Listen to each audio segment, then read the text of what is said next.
And good evening, folks, and welcome back to Bison Chat. Galen Clavio joining you here as we get set for some excellent IU football talk, as we've got a lot to talk about tonight. The college football playoff rankings are out. We're going to break those down in grave detail. We've got a game to recap from this last weekend, Indiana pulverizing Michigan State in East Lansing, and then, of course, a huge game coming up this Saturday as Indiana hosts Michigan in one of the most pivotal games in the history of the program. No pressure, anybody. But joined, as always, by Joe Cronin, my co-host. Joe, good to see you again. How you doing on this rainy evening in Indiana? I'm good. The rain caught me off guard. I was leaving my class, and then me and Austin Platt, fellow student, and Sam Brunsman, we had to record our Quest for 9 Indiana men's soccer podcast, and I was heading back to my place. And it just started pouring. I was like, oh, you got to be kidding me. I was in shorts and a T-shirt, so got home drenched, hair just fully wet, but took a nap. We rallied. A lot of big national news with the college football playoff, trade deadline in the NFL, and then Tuesday night action. Great football night, right?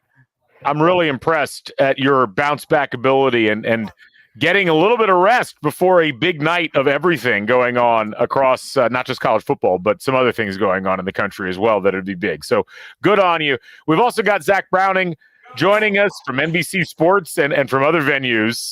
Zach, welcome back to the show. How you doing? I'm fantastic. Thank you so much for having me back on. As you mentioned, though, nothing else going on in the country right now other than some IU football talk. That's all there is to talk about, and so that's all we're going to hit. But, yeah, let's go ahead and jump right into it, folks, as we've got a lot of playoff talk. The first rankings come out, and Indiana comes in ranked, well, number 8, but actually number 9. It was a bit confusing, and we'll explain why. But Indiana in the college football playoff rankings, which is always nice. Like there was a world where they weren't actually in the college football playoff rankings, but as I noted somebody earlier on tonight saying, Indiana's never not been in the 12-team college football playoff rankings. So some good stuff happening. You can see the bracket. I'm going to put it up here for those of you that are watching.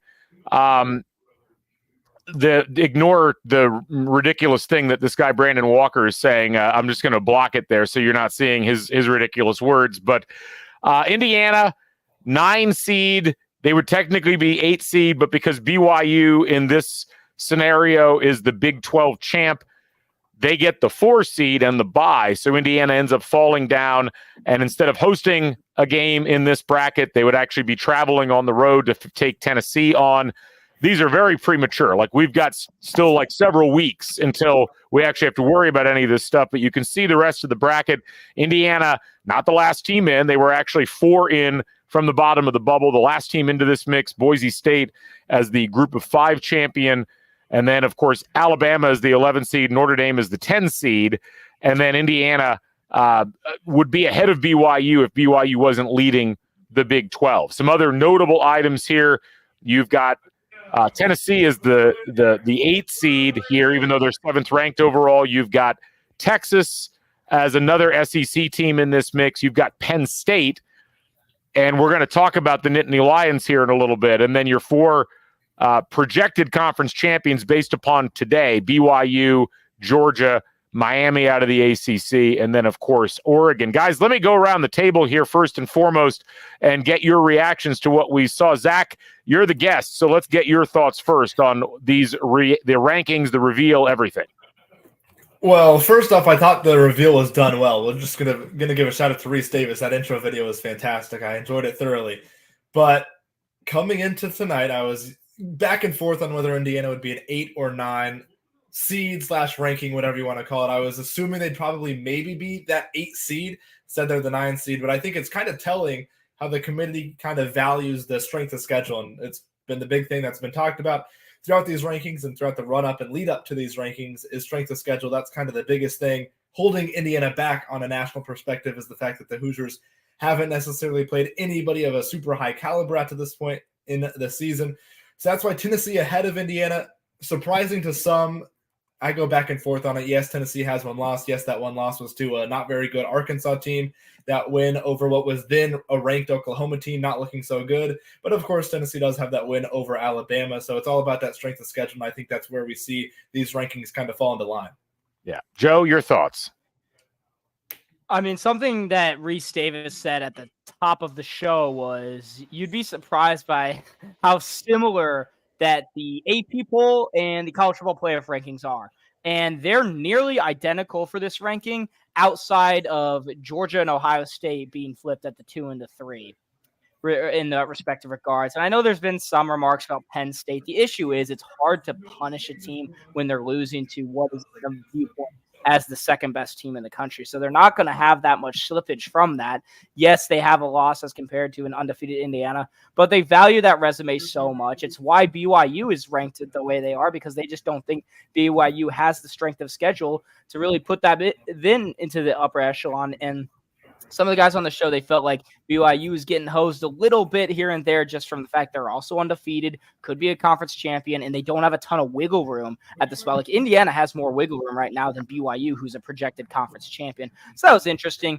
I think they went right around where I thought they would go, right in that 8-9 spot. I think it would be really cool either way, whether they're able to host a game, whether they're on the road at Neyland Stadium. I mean, that would be a spiritual experience to see kind of that SEC culture, especially out in Knoxville, but not upset by it. I think they fit in well where Indiana had what they've done so far in this season and how they're ranking going forward. And it's really, they control their own destiny for being able to make it and kind of where they see it as well. Yeah, I got to agree with you guys. I thought Indiana would be in that 7 to 8 range. So 9 is not that far off, obviously. And I was interested in, some of the things that the committee was going to try to take into account. And the problem, and I'm actually sympathetic to some degree to committees when it comes to these things, because these are not apples to apples comparisons. Yes, Indiana's got a weaker strength of schedule, as I think ESPN is contractually obligated to mention every sentence that they utter. It's kind of wild, but I'll also note that Indiana has a top 10 FPI ranking, which is a power ranking that takes into account how well you're playing on both sides of the ball, who you've played against, and so on and so forth, and certainly the level to which you have beaten those teams. And it's tough because, you can complain about BYU as they did on the show and say, well, God, BYU's won at SMU or BYU blew out Kansas State. But BYU also barely beat Oklahoma State. They only won it by 6 at Baylor, who's not that great of a team. If you look at BYU's FPI, they're 28th in the country. I mean, that's a problem if you're BYU. You're just not winning games by that much. And then, you look at a team like Penn State, and this is where you just kind of know what you're getting when it comes to college football and rankings, whether it's a committee or whether it's a poll. I've been arguing for a while, like you go down the list of what Penn State has done overall on this season, Zach. I mean, they have a 3-point win at USC. They have a 15-point win. There's a lot of noise coming over the speakers here, guys. I'm not sure what's going on. But we have a 15-point win at Wisconsin. And then they got a bunch of nothing else. Like they've beaten West Virginia, Bowling Green, Kent State, Illinois, and UCLA, all by lesser margins than Indiana has beat their opponents. And then they lose at home to Ohio State. I mean, it's just one of those things where I'm not sure why they're getting credit to the point that they're a couple of spots ahead of Indiana. But as Joe pointed out, Zach, the nice thing for Indiana is, A, they're undefeated, and very few other teams in this mix can say that. And B, they have a stronger strength of schedule going forward than what they've had coming up to this point, which will even those things out a bit. Exactly. You got Michigan coming up, obviously that date with Ohio State in Columbus as well in a few weeks' time. My biggest thing, though, when you're talking about this BYU-Indiana discussion, Indiana 8, BYU 9, as far as the rankings are concerned, it's interesting to me, the argument between strength of schedule, because if you look at BYU, yes, they've got that win against SMU. Theoretically, their strength of schedule, if you want to take it for what it is probably better than Indiana's. They have that road win against another team that's shown up in these rankings within the top 13 of these rankings, with SMU being at number 13. But clearly the community is not weighing BYU's strength of schedule over Indiana's strength of schedule and what Indiana has done. They both not lost a game. They're both undefeated. But despite BYU maybe having that bigger win against SMU on the road, BYU is still lower than Indiana. So I'm curious what the difference between Indiana versus BYU is versus maybe Indiana and Tennessee. Indiana obviously doesn't have the loss that Tennessee has. So it's a little bit curious to me what and how much the strength of schedule actually matters in the minds of the committee, because obviously BYU, again, They have that road win against SMU, so their strength of schedule is probably slightly better than Indiana's, but yet Indiana's still ranked ahead of them. So then why is Indiana not ranked ahead of Tennessee? Because Indiana's strength of schedule might be worse than Tennessee, but again, what they've done and the schedule that they've played and who's been put in front of them, there's not really anything or anybody that can detract from what Indiana's done. They've beaten everybody in front of them, and they've done it very, very handily. Joe, as you look at what Indiana's got coming up, obviously you've got this game against Michigan, you got the game at Ohio State, you got the home game against Purdue. You look at these teams, and I think one of the things that's important for people to keep in mind, and I want to call this up so that everybody's just aware of some of the things that are going to be notable as we move forward. Like, this is the first picture of the college football playoff, and it's by no means the last time we're going to see these things change. And I wanted to call this particular tweet up that I sent out earlier because I think it's important to realize that between now and the end of conference championships, all of the following things that you see on the screen have to happen because these teams are playing each other. Texas and A&M play each other. Alabama and LSU play each other. Georgia plays Ole Miss. Georgia plays Tennessee. Notre Dame plays Army. Clemson plays Pitt. Iowa State plays K-State. There's going to be two teams in the SEC title game. One of them is going to lose a game. One of the ACC teams is going to lose a game. And then one of the Big 12 teams is going to lose a game. And, this is where, as much as it might feel like you need to overreact and say, wow, Indiana's too low or Indiana doesn't have a lot of margin, like, even if Indiana loses to Ohio State, and this is where I get annoyed with ESPN's proclamation that, well, Indiana better win that Ohio State game or they might be left out. It's like Indiana's going to, even in that scenario, if they beat Michigan, which is it's not a guarantee, and if they beat Purdue, you're 11-1 in the Big Ten with one of the best strength of record rankings in the entire country. You're going to be still top 10, maybe top 12 FPI. You're in a lot better shape than a 2 or 3 loss SEC team or ACC team. I think that's something that you can kind of take some solace in as an Indiana fan. It's not like you have to run the table. You're going to get left out, even though that might be what it looks like based upon the rankings right now.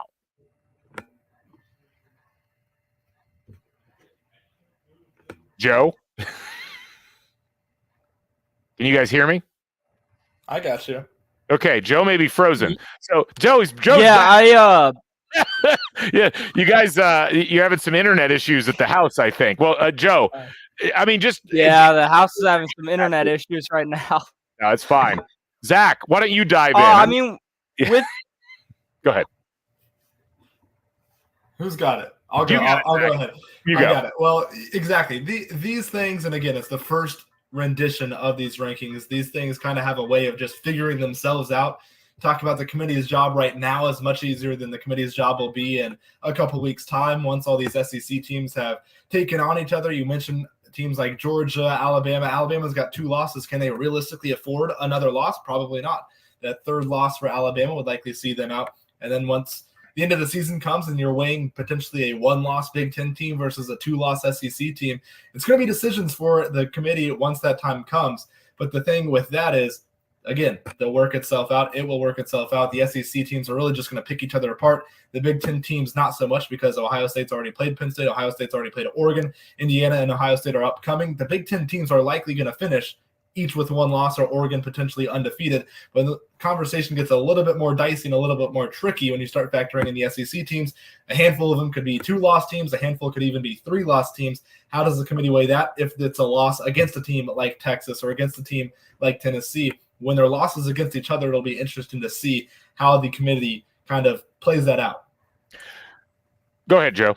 I just want to go back to your point that you made about, like, Indiana doesn't necessarily have to run the table. And I think that's true. I think they do have a wiggle room with pending. They go 2-1 with that loss to Ohio State. And if that is competitive as well, if they lose by 70, maybe the committee says, that's an issue right there. But if that doesn't happen, if they play close loss against Ohio State, one of the best teams in the country, a top 2 team, according to the college football playoff rankings, in one of the toughest places to play in Columbus, Ohio, at the Shoe, I think they're in. It's hard to push them out, especially being at that 8 spot. They have a little bit of wiggle room for a top 2 loss that allows some of that to happen. People around the country, some people at least, some pundits, not happy with where Indiana's at. They feel like they're too low. Joel Klatt, who we know from Fox, the He's lead a big fan. commentator, big fan. Yeah. His quote on X: "Any blue blood with Indiana football's resume would be at worst number 4. The disrespect to the Hoosiers is real." We got Dan Orlovsky, ESPN commentator, saying Indiana at 9 is a complete and utter joke. We've had a couple of others like that as well. And I mean, even at the top of the show, Booger McFarland was saying Indiana's going to get disrespected, and they're jawing back. Like Ari Wasserman saying Indiana being ranked behind Penn State is BS, straight BS. It's going to be interesting. This is divisive. I'm really fascinated to see how this works moving forward. I'll tell you who is not worried about the rankings right now is Curt Cignetti. He was asked about whether they were going to be watching the show in his presser on Monday. Here's what he had to say. I mean, I'll see the rankings, but the only thing that really matters is that you get the result on, when you play. And to do that, you got to keep the main thing, and eliminate the noise and the clutter, and stay focused on what's going to help you play your best on Saturday to give you the best chance to get the result. Every week presents its own new set of circumstances, and so there's a lot of that going on this week. I'm aware of it. But to get kind of caught up on that and lose your focus would be the kiss of death. He's right. It would be the kiss of death. And it's interesting because I almost would argue that what we've seen in the college football playoff committee ranking here kind of feeds in to Curt Cignetti and how he would want to approach coaching this team going into this Michigan game. I mean, not that you need to get your team focused, because it's Michigan and it's a huge game in its own right, but you can very easily walk into the locker room tomorrow and say, guys, they don't want you in the college football playoff. Like they're setting you up to fail here. And to try to light a fire under your team when they're 9-0 and have played as well as Indiana's played is very difficult. But Curt Cignetti keeps getting handed little motivational things that he can bring into that locker room, Zach Browning, whether it's the AP poll, whether it's this, whether it's some of the commentary just in general. It is really fascinating for a guy like Cignetti who loves to play probably internally that disrespect angle to try to get his guys fired up. This is perfect, right? Well, and it's absolutely perfect not only for him, but for the players as well. You've got 13 guys that came over from James Madison, a Sun Belt conference, a Group of 5 conference. Those guys are now on the big stage in the Big Ten, but they still necessarily don't feel like they're getting that Big Ten level of recognition. So I think that only feeds to the kind of hunger as well. And I think going back real quick to the college football rankings, it's made its way around social media this week, and the comparison between Indiana at this point in the season and Michigan, the national champions at this point in last season, and how similar the teams are in terms of their strength of schedule, in terms of how much they're dominating opponents. And Michigan last season at this time was ranked number 2 in the country. Indiana obviously coming in not number 2 in the country, number 8 with the ranking number 9. So number 8 seed. So I think that's just interesting, the kind of brand name that Michigan is versus what Indiana is. So I think it's, again, just more fuel to the fire for Curt Cignetti. And I think the players, they are ready to jump on anything that can give them that extra edge. Joe, any other thoughts on that front? I mean, Indiana, obviously, this is a big game this week. We're going to talk about how big it is and why later on. But, the college football playoff rankings release had the potential to be a distraction. It's something that players can get caught up in. This group's been really good so far about not getting caught up in all of these extra things that we're not used to, whether it's game day or big noon kickoff or whatever. Here's another one of those items, but it's clear from this that Indiana isn't safe in the college football playoff. They've still got work to do. How do you think that plays in the locker room? I mean, it just gives them more fuel, honestly. These are level-headed guys, and yeah, they've had moments to kind of relish in the glory that they've had so far, and they've been asked, hey, I mean, how does it feel like, Bloomington, IU is all kind of falling in love with this team? They enjoy it, but they are also playing with this next day mentality, next play mentality. I mean, they play every snap like it is their last, like they're trailing, like they have something to prove. I mean, they beat Michigan State by 37 and in the fourth quarter held them to 0 yards when it was already a blowout. It's just stuff like that. They have this mentality that they're going to go in and steal the soul from the other team, and they've been able to do that. I mean, got to talk to CJ West earlier today, and it was just like, hey, Michigan defending national champions, everything riding on this one, second to last home game, stuff like that. And he's like, this is the most important game because it's the next one. And that's verbatim of what Cignetti's been saying all year. But the team is purely like based off of what he's been able to lead. And it's lead by example, and they follow that chain of command so well. And I think because of the mentality that Cignetti has implemented with this team, the ability of the team to follow along with it with so many guys that already understood what it took, adding those new guys like CJ West, like Curtis Rourke, Miles Price, those guys came in from different places, Justice Ellison from Wake Forest. They were able to buy into this mentality because they saw the core group already have it. And then when they believe, they're able to just go and show the country now that they belong. And there really is nothing besides the outside noise saying, oh, their strength of schedule, this, blah, blah. It's Indiana, this. They've been able to play within themselves at a tremendous level and just block out everything. There was a question here from Nick Barna. Serious question. With the conference realignments, how are schedules determined? Is there any rotation, or is it a random computer assignment each year? So there's kind of two different components. There's really three different components to the schedule that are worth keeping in mind. So A, you have your non-conference, which is entirely determined by the teams. So like Indiana chose this year to buy out the Louisville game, replace that with, I think, the Charlotte game. And so they ended up with Western Illinois, FIU, and Charlotte. Weaker schedule, but that was on purpose and a good idea because Indiana needed kind of a long runway with a new coach, new coaching staff, new team coming in to kind of get their feet under them. If you look at their future schedules as far as non-conference, like next year, they've already got their non-conference set.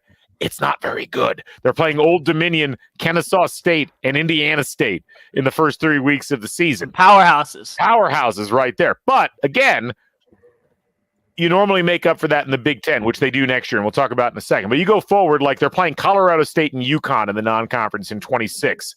They have Notre Dame in 28, right? Or 2030, something like that? Notre Dame is in 30 and 31. Joe, you will be middle-aged by the time they play Notre Dame. That's scary. That's scary. It is frightening.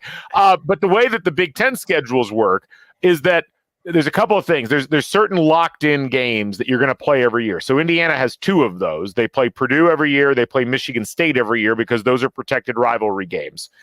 Some teams have more than two. Some teams only have one. But Indiana has those two.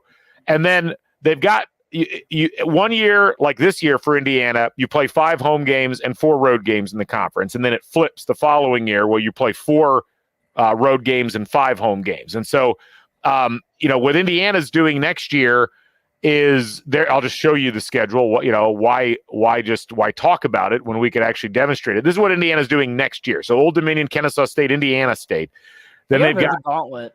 Then this is not in order, but it's a tougher schedule than this year. You got to go to Penn State. You got to go to Oregon. You got to go to Maryland. You got to go to Iowa. You get Illinois, Michigan State, UCLA, and Wisconsin at home, and you got to go to Purdue. We know that game is going to be at the end of the season. It's not as bad. There's no Ohio State on the schedule next year. There's no Michigan on the schedule next year. You do get Penn State back in Happy Valley, and you got to go to Oregon. But the rest of the schedule is frankly somewhat manageable. And so, what they do across the board, they have been trying to rotate the road matchups for teams against Pac-12 or former Pac-12 competition. So like this year, Indiana was at UCLA, and then they play Washington at home. Next year, they're going to go to Oregon, but they get UCLA at home. The year after that, they go to Washington, and I think they get USC at home, and then they flip that in the following year. Now, this is assuming they're not going to add any more teams to the Big Ten, but this is essentially how the scheduling process goes. So hopefully that's helpful to you, Nick, and anybody else that was curious how all that stuff works. So anyway, any final thoughts on the CFP stuff, guys, before we jump back in time and talk about the Michigan State game this weekend? No, I just think it'll be exciting to kind of track the next couple weeks, see how things go, especially after this week, how much motion is there off a win, how much, like you said, look at the schedule remaining for some of those already ranked teams that are within that top 12 and how that's going to shape out. It'll be fun. It will be fun. And you know what else was fun? Indiana waxing Michigan State and East Lansing this past weekend. Let's hear what Curt Cignetti had to say on that game. I like the way we responded when we were down 10-0 in the first quarter. Guys kept their poise, kept playing, no frustration, and picked up a couple turnovers there defensively in the second quarter, which were key. Scored 47 straight points, and Really dominated the line of scrimmage up front on defense. 7 sacks, 15 tackles for loss. Made some big plays in the punt return game. Blocked a punt, forced a muff, which also led to a touchdown. Had a couple big returns and also got a deflection at the end of the game on a punt. It was a tremendous game defensively for Indiana. I mean, just up and down the board. Their rough start, although, yeah, you go back and watch the highlights, Joe, and Michigan State made some out-of-their-mind plays on those first couple of drives, which I think we just assumed that was going to happen the whole game. But Indiana buckled down, and the last three quarters of that game, the defensive line especially, was just a group of monsters against the Spartan squad. Yeah, I have never seen a conference game have that drastic of a difference between fronts, like dominating like that. 15 tackles for loss. They were just living in the backfield. It wasn't even like the Spartan offensive line was just opening up immediately. Mikael Kamara, 4.5 tackles for loss, 2.5 sacks. Michigan State had negative 36 rushing yards at the end of the game. They lost 93 yards. They had gained like 60 something and whatever the math is, and lost 93 on the game. That is ridiculous just to show what they did defensively. And then the response too offensively, you're down 10-0. This is the big drive right there. They orchestrate long drive down the field. Zach Horton gets the score, and then defense turns around and gets an interception. And that's when they started to see the things start to click correctly. And it was really interesting. I mean, we tried to ask every player in the availability. I think we got, Aiden Fisher was there, Curtis Rourke, Mikael Kamara. I think Elijah Surratt was also there. There were 4 guys that talked, and we were all like, hey, what was that message? You're down 10-0. And I was like, nothing really. Like, we just stick to our game. And obviously with Signetti on Saturday as well, he was like, now you guys know what happens when we trail a game. The sample size for IU trailing in a game is 47 straight points. That's crazy. Wrapping my head around that is crazy. This team on both sides, all 3 levels are fantastic. Like the fact that at all 3 levels, they are top 10 categories. I mean, they haven't missed an extra point, haven't missed a field goal. Nicholas Radicic has been great at his spot. Hasn't really been challenged all that much for long field goals, but I mean, consistency is key, right? Aiden Fisher had some talk about the process and how they process these things. We heard from him after the game. It's huge. You're down by 10 or you're up by 37 at the end of the game. He's the same guy, and that kind of speaks volumes to your team. So no matter what, you don't need to get too high, you don't need to get too low. Just stay right in that middle and be consistent within your work. And each play is new, so no need to hang your head or praise yourself for a play before. Yeah, Zach, a big contrast to what Indiana's had the last few years versus this year. I mean, it's very even-keeled. It's very level. It's not ramped up like let's get all excited. And it's interesting because you watch this team and you watch the way they execute down the stretch and the way it builds and builds. And I heard like on Every Day Should Be Saturday or on a Shutdown Fullcast, the Spencer Hall's podcast, like they're talking about like Indiana is just constantly cashing checks. Like they're constantly putting pressure on you. And that causes your offense to do things that it doesn't want to do because it has to try to keep up. And you could see Michigan State getting caught in that quicksand as the second quarter, third quarter went on, and they couldn't do anything about it. Like it was really remarkable. And, we've seen Indiana do this now multiple times this season, but this was really the first time in a hostile road environment with 50,000, 60,000 opposing fans that Indiana did it. And they looked better than, even in some of the home games they've had so far this season doing it. That's the crazy part. We've talked about Indiana's season-long dominance. And outside of the Nebraska game, this might be the most dominant Indiana look, despite trailing for the first time. I mean, 47 straight points unanswered against any team, let alone a power conference team, a Big Ten team on the road, is spectacular. And it just talks about the complementary football that this team plays. Joe talked about the fact that all 3 phases were able to dominate on Saturday against the Spartans. And it's what they've echoed all season long. When the defense gets a stop, the offense is there to contribute and convert those turnovers into points. The defense gets an interception, the offense there scores. The defense maybe gives up 10 first quarter points, the offense scores 47 in the final 3 quarters. The offense struggles early on, the defense kind of limits the damage because, as we mentioned, that was a special start for Michigan State. Aiden Childs showed some really good things in that first quarter, but the defense only limited them to 10 points. That touchdown was great from Childs, that touchdown pass, but holding them to a field goal on that first drive of the game, that's a big play by the defense, especially when the offense started out with 2 straight 3-and-outs. So it's just the complementary football. It's Curtis Rourke coming back from his injury, had surgery less than 2 weeks prior to that game, and you wouldn't have known it. He didn't look like it. 263 yards, 4 touchdowns on the day for him.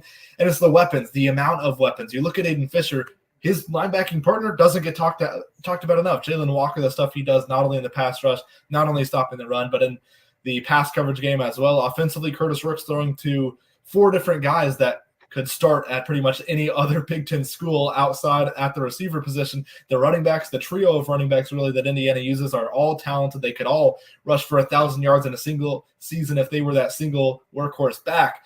It's just the talent is there in Indiana, and credit the coaching staff to be able to put that talent and put those players in the right positions to make those plays and to succeed.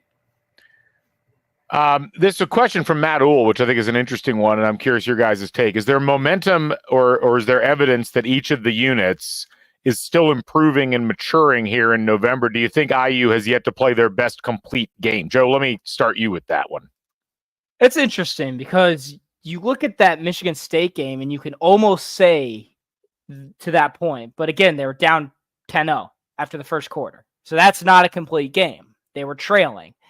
And they still, held them to 0 yards in the fourth quarter, scored 47 unanswered. Curtis Rourke had 4 touchdowns. They had over 100 yards on the ground. It's hard to tell, where the points are that's hey, this needs improving, because does the defensive line have that kind of performance moving forward? I think that's tough to replicate something like that. I think they need to be disruptive. They need to get in the backfield, have 2 to 3 sacks. I mean, they have 31 sacks on the year. They're top echelon in the country just from those numbers alone. That was something very interesting I was looking at, just diving into some of the national stats. And they are top 10 in lots of major important categories, like third down conversion percentage, red zone touchdowns. They're first in the country in touchdowns in general. They are averaging the second most points per game. They are allowing the 7th fewest points per game, allowing the 3rd fewest yards per game. They're top 10 in yards per game. Looking at that at week 3 can be one thing when it's non-con in UCLA, but now it's week 9. This has been real for 9 straight weeks. So it's hard to see how much better they can get, because we're probably seeing maybe not the peak, because maybe that Ohio State game is really going to be, can they put together a complete game against a top caliber opponent? And that's going to be an interesting one. I know I don't want to overlook this Michigan game, but that's a game that Ohio State, if Indiana comes in 10-0, Ohio State 9-1. Ohio State has that now circled, knowing that Indiana wants to be the guys that belong with the big boys. And Ohio State, as this blue blood big boy, doesn't want that to happen. So definitely a lot of eyes the eyes of the country will be on that game. But regardless to that question, it's hard to tell whether they can play much better, but they've just been rolling from the start of the season to now. But there has been development, like FIU, there were things here and there, but that Michigan State game. Zach, we'll stop the Michigan State conversation with the following. Mikhail Kamara wins 2 National Defensive Player of the Week awards, the Walter Camp Award and the Bednarik Award, but doesn't win Big Ten Defensive Player of the Week awards. Can you explain this to me? I'm just a simple brain. I don't quite understand it. I don't know how it works either, because to me, 2.5 sacks, 4.5 tackles for a loss is not only worthy of National Player of the Week, like he got, rightfully so, but Big Ten Player of the Week as well. And it wasn't even just the fact that he got that kind of production. Obviously, the counting stats, the sacks, the tackles for loss, those are one thing. But the Pro Football Focus numbers, the advanced numbers, they love Mikhail Kamara. They love him. The QB hurries, the pressures, the win rate at the line on pass plays. They all love Mikhail Kamara, and it's he's dominating everybody, whether it's a Michigan State offensive lineman, Nebraska, who notoriously has pretty good offensive lines, dominating Nebraska too. No matter who it is, he's been fantastic. And to go back to that last question about what Indiana's really improved on the most this season, I was digging into the turnover numbers earlier this week. And through the first 3 games this season, the first 3 Big Ten games this season, Indiana was -2 in the turnover margin through the first 3 Big Ten games of the season. The most recent 3 Big Ten games, Indiana's +7. So stark difference there. Yeah. So the turnovers, they've been able to create more, but they've also been able to limit their own a little bit more. I remember back after the Northwestern game where people were ready to throw the defense away, or well, the defense is holding this team back. And wow, have they stepped up over the course of the last few games. It's been really, really impressive to see. Indiana beats Michigan State, the 3rd straight win in East Lansing for IU in a series that does not happen Like, Indiana is so far behind in Michigan State in the all-time series between these two teams. It's not even funny, but that's a nice little streak that Indiana's got going up there in East Lansing. They now play the other team from Michigan, the Michigan Wolverines, who are not having a great season. They come off a national championship win last year, and they have struggled particularly on offense. Let's hear what Curt Cignetti has to say about the Wolverines. Well, I mean, I look at them and I see a really good defense, really good special teams, and offensively, they haven't scored points. They're not in the 40s and 50s, but they can run the ball from 11, 12, and 13 personnel. They've got weapons. They've got good backs. They got good players, and they're a good football team. Coming in here with a lot of tradition, a lot of history, a lot of pride. He kind of nailed it. Very concise and accurate description of Michigan. This is a team that, if you look at what they've done so far this season, they have been pretty similar in terms of results to some of the other teams that Indiana's played so far this year. I mean, I would lump them in with Michigan State. I'd lump them in with Washington. I'd lump them in with, Nebraska to some degree. They're a team that has really struggled to score, and they're only averaging 21 points per game. You look at their overall record, their wins are against Fresno State, Arkansas State, USC by 3, Minnesota by 3, and Michigan State by 7. They have won games. All those games that they won have been at home, and they have struggled even in those games to put a lot of points on the board. Their losses so far on the season, they lose at home to Texas. No shame there, certainly. They lose at Washington 27-17. They lose at Illinois 21-7, a loss that looks less respectable by the week. And then, of course, they lose at home this past weekend to Oregon in a game that they were a little more competitive, Joe, than I think maybe people thought they might be, but they still lost that game 38-17. I mean, when you think about this Michigan team, they've been, the dominant storyline's kind of been their inability to settle on a quarterback. Alex Orji's played 8 games. Davis Warren's played 5. Jack Tuttle started a game and then retired due to injuries. Their quarterbacks are only averaging a completion percentage of 61%. They've thrown 10 touchdowns, 9 interceptions. Their offense has just not looked great, especially compared to what we saw last year. Yeah, this is an interesting situation for Michigan because it very clearly on paper and everything from the eye test, this is not last year's Michigan Wolverines team. That team last year was very much set up to make the run. That was the team that Michigan was so desperately waiting for so long. Big credit there for Jim Harbaugh. And obviously the amount of draft picks they had, the amount of seniors that they lost, that's hard to replace, especially when they just brought in an inside hire rather than going and trying to, obviously that was the plan with Coach Sharon Moore. They didn't replenish as well as possible. And I think they're having a bit of that hangover from a national championship. And that's going to happen, especially when they didn't really reload to the abilities that they, some Alabamas and Georgias have in the past. This is an interesting game right now because I know I'm looking purely on stats. Indiana's allowing 72 yards on the ground a game. That is the fewest in the country by over 10 yards per game. Obviously, Michigan is a very ground-dominant team. They're not running the ball as well this year. Obviously, Donovan Edwards has really not been what he's been up to speed, injured here and there. And in the quarterback situation, they can't really pass the ball. So this is just, if Michigan wants to make this a game, they got to get the ball first, and they got to have a painfully slow, 8-minute drive where they're eating some clock, running the ball, 15, 18 plays, really punch Indiana in the mouth and get them all out of rhythm. Otherwise, this is not a Michigan team that's going to be able to play catch-up. If Indiana goes down, takes 3 minutes and scores, they might be in for a long day because they just don't have the talent on the outside. The quarterback is still, Davis Warren started the past 2. He looked better than what Michigan quarterbacks have been showing, but I don't know. This is nowhere near the Michigan team they were last year. I think they're solid. They realistically might end this year 6-6 and squeak into the Detroit Bowl, but we'll see.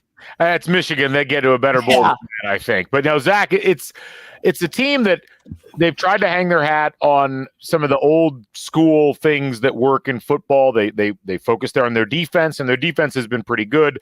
They focus on their running game. Khalil Mullings averaging over almost 5.5 yards a carry, 7 touchdowns, 710 yards through 9 games.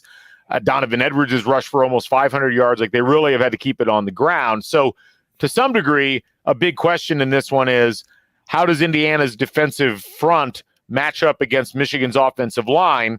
Normally, you'd be like, oh, that's a problem because Michigan's offensive lines are always incredible. And yet, you look at the way that this Indiana defensive line is pieced together, especially in the interior with West and Carpenter, and you've got the guys on the edges that are doing their thing. And it's like, well, if I was going to pick an Indiana defensive line to match up against a Michigan offensive line, particularly in the run game, looking at that Michigan State game as evidence, it's like I feel fairly good about where we're heading in this one. You're exactly right. And the best part about that for Indiana heading into this game, it's not just going to be the front four, the front guys on the defensive line trying to stop the run game, because Indiana doesn't have to worry about a passing attack. So they can put 8 guys in the box and let D'Angelo Pons and Jameer Johnson cover guys one-on-one on the outside, because Davis Warren and really any Michigan quarterback so far this season has not been able to throw the ball. They just can't do it, at least with any consistency. So I think that's where the biggest problem kind of gets going for Michigan, is that teams don't have to just try and match up one-on-one with the offensive line, which is still good for Michigan. It's still a good offensive line, but the offensive line is not having to deal with 4 guys in the defensive front. They're having to deal with the linebackers, the safeties coming down and dropping into the box as well. And I think with Indiana, especially with Aiden Fisher, Jalen Walker, Sean Asbury, who's been great in the run support game, he's a great tackler. It's a group of Indiana defenders that they're all great tacklers. They're all great in the run game. So they're going to come down and disrupt those things down in the trenches. So Indiana is going to have to force Michigan to try and pass. And up to this point in the season, the Wolverines have really not shown an ability to be able to beat anybody through the air. So it's going to be interesting to see if Michigan can break those tendencies and maybe get something going in the air, because they're going to need it.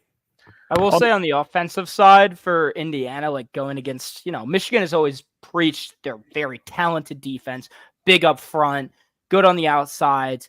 But with Indiana, I think having such a mature quarterback with Curtis Rourke, that he knows the reads he wants to make. And he's so delayed on those RPOs. And I think this is a chance to really punish what is glorified as this top defense, or has been in years past. And I don't know. I haven't liked the way Michigan has looked this year.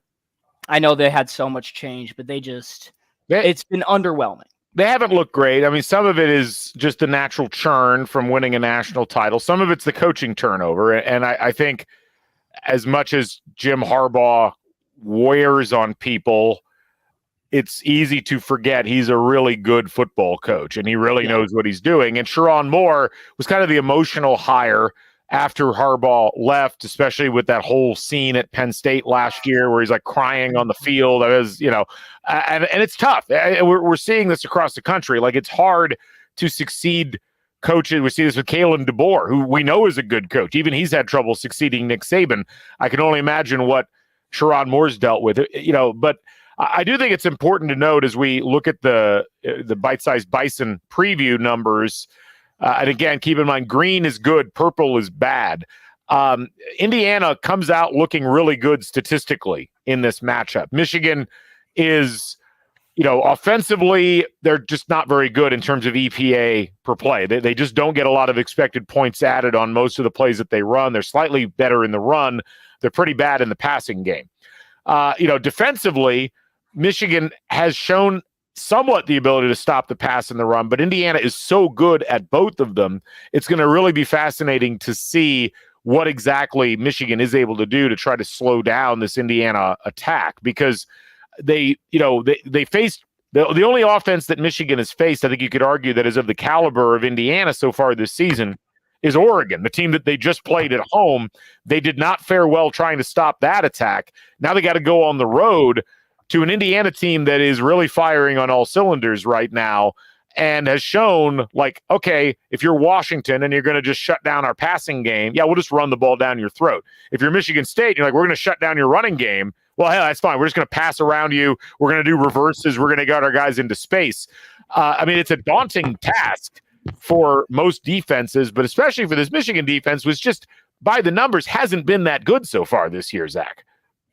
Yeah, it's a Michigan defense. They've got talent, but it's not necessarily the traditional talent at entire position groups. I mean, you look at guys, Mason Graham and Will Johnson, those guys are still going to be top 10 picks this upcoming season. Mason Graham hasn't had the best season. Josiah Stewart's another great defensive end that they have. But those are really individual talents. It's not position group wide talents, and it's not a defensive wide talent that this Michigan defense has. So I think that's really where the depth of this Indiana offense comes into play. You're talking about that receiving core. You mentioned Will Johnson. Will Johnson can take one wide receiver out, but he can't guard more than one. And you've got maybe Elijah Surratt. He'll be matched up against this weekend. But then you look at Miles Price, Miles Cross. There's just so many guys and so many different names in this Indiana receiving core where Will Johnson can't do it all by himself. So it's going to be the third, the fourth cornerbacks in that secondary for Michigan that are really going to be tasked against Curtis Work in this offense. And then you look at that defensive line, Mason Graham, Josiah Stewart, those guys maybe slightly better in the pass rush department rather than the run stopping department. This Indiana offensive line, again, there's been nobody that has been able to stop them. A team that was much better statistically on paper, at least from a defensive standpoint, Nebraska. We saw what Indiana's offensive line did against that Nebraska defensive line. So I would agree that Michigan's defense is going to be searching for answers this Saturday. Yeah, and Joe, this is one of those games where if you just look at it on paper and you look at where the two teams have played and you look at the statistics that have been accrued, it's like, well, no brainer. That's why Indiana's a 14-point favorite. And yet there's a psychological barrier when it comes to Michigan. This is a team that has had Indiana's number for 50 plus years. Yep. Indiana's won twice against Michigan since 1967. This is the first time Indiana's been favored against Michigan since 1968. You know, even in seasons when Michigan hasn't been good, Indiana hasn't been able to figure out a way to topple them. And it's a huge game, you know, and you take Michigan aside and say, well, that's a tough one because Indiana rarely ever beats Michigan. But then you also add in all the other things. You've got the chance to go 10-0, win 10 games for the first time in school history. The chance to, I'm not going to say sew up a college football playoff berth, but certainly at 10-0 with Purdue still on your schedule, you got to feel pretty confident about your chances.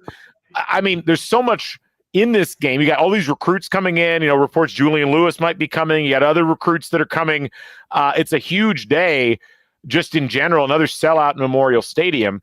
And this is where it's like you want to trust the team, you want to trust the coaches, but as a fan or as an observer of Indiana football, there's that thing in the back of your head where it's like this is a game that normally Indiana hasn't been able to historically win. However, we could say that about pretty much all the games Indiana has won since the Charlotte game, so maybe we need to just not worry about that at all. But it is something that is right there in the forefront of a lot of people's minds in the fan base. I mean, obviously that is the number one storyline regarding this team is, hey, this is the losingest football team, college football team of all time. First to 700 losses, everything like that. And here comes old Curt Cignetti trying to spark some type of culture into that. Through 9 weeks, it's almost at the point where this game right here, they can throw away 75 years of bad if they go 10-0. And you can almost disregard any Indiana history questions because they are now 10-0. And right now they've almost been able to do that considering they're 9-0. But this is the one where it's like now the college football playoff ranking is official. Now it's like this dream has become a reality if they're able to play within themselves. I honestly think in these last 3 games, the biggest opponent that Indiana will have is themselves. They can play to Ohio State's level. I truly believe that simply from the eye test of both teams and also just the numbers that Indiana is putting up regardless of opponent. That is teams that only like the top of the top are able to do on both sides of the ball. It's you go back through the past national championship winners, the teams that were making the playoffs, the teams that were right on the outside. That is what the numbers Indiana is putting up through 9 weeks. And I don't think that's something that should be overlooked. I know football, there's a lot of external factors regardless than just the stat sheet, but they've passed the eye test. I mean, the biggest thing going into last week was what will happen when this team trails? They trail and put up 47 unanswered. That's what happens when they trail. They put the foot on the gas and just keep going. It has been extremely impressive to watch this team, and They're getting the national recognition they deserve. The name brand isn't quite there, so who knows what happens if they beat Michigan, whether they go up or down. But this team is real. I think the fans should rally around that. I mean, this is the realest thing that Indiana football has probably ever had. Not to throw shade, but I mean, it's fair. You're probably right. It's just weird to think about. But yeah, no, ultimately, it's an immense game, and it's going to be fascinating to see how this Memorial Stadium crowd approaches this. A 3:30 game on CBS, marquee matchup. You're playing Michigan.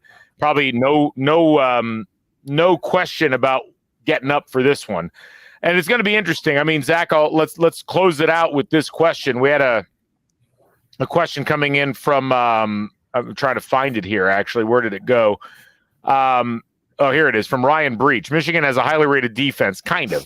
According to the traditional stats, yes. Do you see IU relying more on the run or the pass on Saturday? What would be your answer there, and why? It's a tough question because this Indiana offense has been so balanced. I would say it's got to be a combination of both. If I had to choose one, it's probably going to be the run, because I see Indiana getting up early in this game. And while, yes, the passing attack and Curtis Works have been spectacular, I mean, he's talked about on the outside of the Heisman discussion, which is crazy to think about after coming over from Ohio. But I think it's going to be the run, just because that's going to be the thing that keeps that lead if Indiana does get out to that early. And if Indiana is able to come out, get that lead early on, then they can kind of just put that game away behind the running game and kind of put the game to rest and put that game to bed by bleeding out the clock, just letting it go, pounding the ball down the throats of Michigan. And it's what we saw. Again, statistically speaking, this is a similar defense to Nebraska's of what we saw. And again, it was the run game that dominated the Cornhuskers in that game. It felt like almost in that Nebraska game that the Indiana offensive line took it as a challenge amongst themselves to kind of show that dominance and assert their dominance. I think we see that again on Saturday against Michigan. I think the run game will probably be leaned on a little bit more heavily to hold the lead. Maybe the passing game is relied upon to build the lead. But I think once Indiana, if they are able to get out to that comfortable 2-score lead, 10, 14, maybe even 17-point lead, I think it'll be the run game that'll be the closing and the closer that brings the win home for Indiana. Yeah, the one thing I'm curious about, Joe, as I finish up with you here, is how Michigan chooses to try to attack Indiana defensively. I could see Michigan saying, we believe that we can overwhelm this Indiana offensive line, even though that offensive line has played incredibly so far. And it's a dangerous game that Michigan has to engage in one way or the other, because if they decide to jam up the run, Curtis Works shown an ability to get the ball into space pretty easily and get to that second level defensively. If they choose to try to fall into pass coverage, well, they've Justice Ellison, Tyson Lawton, they've shown that they have the ability to run the ball, get up big chunks of yardage. So, ultimately, it's interesting because, if you look at S&P Plus, Michigan's 30th in the country. If you look at FPI, which doesn't really consider previous seasons, Michigan's only 46th in the country. And Indiana is 10th. And so that's why Indiana's got a 78% chance of victory in this one. They're considered essentially kind of almost a 3.5 to 1 favorite. It's really going to be interesting to see how Michigan comes out and tries to play this one. And I think Zach hit the nail on the head. If Indiana can get out and get a lead and start to control things, you really do put yourself in a position where Michigan, may just not be able to respond because they haven't shown an ability to put points on the board so far this year. I was a little conflicted when going back and forth. Is it the run or the pass they rely on more? And I wanted to say the pass just because of the Michigan tried and true is stop the run and force the pass. But with Michigan, I feel like they're confident in the 4-down linemen that they have to be able to not allow Justice Ellison and Tyson Lawton to break into that second level, to try and get some contact at the line of scrimmage, force these 1-2 yard games, get them behind the sticks a little more. So I think the run game is going to be what Indiana relies on a little more, has some more of these run heavy packages, because I don't know if Michigan's going to come out and try to defend the run as hard as they might, because they do have the talent up front. Yeah, it's going to be interesting. We'll see what happens with the whole thing as we end up rolling into Saturday a lot. They did not rank Michigan in the CFP. Thank you, Elliot. But a lot riding on this game for Indiana, and certainly a chance to make a special season even more special as they move forward into the month of November, or as we are calling it on Crimson Cast, Suck Month, since these were the three teams Michigan, Ohio State, and Purdue that Kurt Signetti identified as sucking in his initial address to the IU fan base. We're getting the T-shirts made. Okay, they should be out in about a week or so, I would hope. But Wait, what does the T-shirt say? they just say "suck month." I mean, what else do they? Oh my! That's awesome. Yeah, That's great. Anyway, we'll go ahead and wrap things up. And I appreciate everybody for joining us here on this live Bison Chat on Tuesday night, or if you're listening afterwards, we certainly appreciate you joining us as well. Indiana, 8th in the CFP poll, 9th in the seeding due to the way that they do the bracketing. A good spot for Indiana to be in as they get ready for some incredibly consequential games here over the next 4 weeks of the college football season. Zach Browning, thank you for joining us once again on the show. We always appreciate you being here. We'll look forward to having you on the next time. Joe Cronin, thank you as well. Our thanks, as always, to the lovely Emily Fox, who was not pushing the buttons tonight, but uploaded all the videos. So we appreciate all the work that she did in making things happen. For all those folks, I'm Galen Clavio. Thanks for joining us. You can catch Bison Chat every Tuesday night here on the Back Home Network. Be sure to subscribe to the Back Home Network YouTube channel, as well as the Crimson Cast Substack. We will catch you folks on the flip side. Bring back the Bison. Stay never daunted. So long, everybody.